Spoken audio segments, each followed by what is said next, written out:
Jai Hind.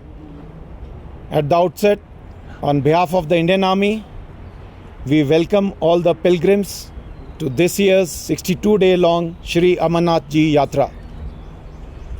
You all are aware that along the southern route, the 32-kilometer-long trek from Chandanwadi to the Holy Cave is the traditional route for this holy pilgrimage. The Indian Army has been steadfast in its preparations, in sync with all the other stakeholders, that is, the Shrine Board, Jammu and Kashmir Police, the Central Armed Police Forces, and last but not the least, the civil administration. You also must be aware that this year our Border Roads organization has done a yeoman service in opening the critical southern route, and that's also after heavy snowfalls in this season.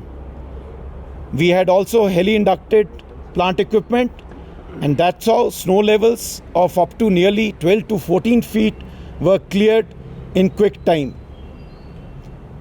As far as security is concerned, we have multi-layered security arrangements in place with deployment of Indian Army troops, the Jammu Kashmir Police, and detachments and companies of the Central Armed Police Forces also. There is a 24/7 seamless integrated surveillance plan in place. We have put in our assets, which includes the quadcopters, other aerial assets, as well as the night vision devices to have constant monitoring of the entire route. Apart from this, our deployment and domination caters for any threats emanating from the higher reaches, as well as the hinterland and the valley floor. While our entire security architecture is in place, we are also cognizant of the aspirations of our Kashmiri brethren, and each man of the security forces has been advised to ensure that there is minimum inconvenience to the local population in executing their day-to-day routine. Our special focus has been on the humanitarian assistance and disaster relief operations.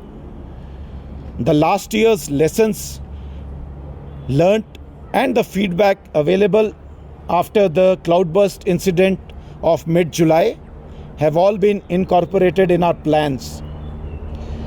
We have our avalanche rescue teams, our mountain rescue teams, and other teams of other security forces also deployed on the critical areas. Simultaneously, we are also keeping these areas under surveillance.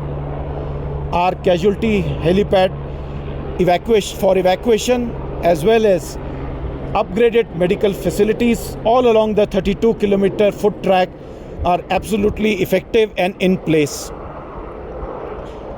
To correspond and to supplement that, the civil administration medical setup is also in place. We have had the opportunity of doing joint exercise rehearsals with the security forces establishments, as also the National Disaster Management Authority, the NDRF and the SDRF teams. Besides this, the Indian Army has put its resources like the tents in the Yatri shivers or the Yatri camps, which are at Panchtarni and Noonwan, and which has resulted in augmenting the capacity of these camps for the Yatris. Towards the end, I would once again reassure Indian Army's commitment in supporting the civil administration and the Shrine Board in our efforts to ensure that this year's Yatra is safe and incident-free. Thank you and Jai Hind.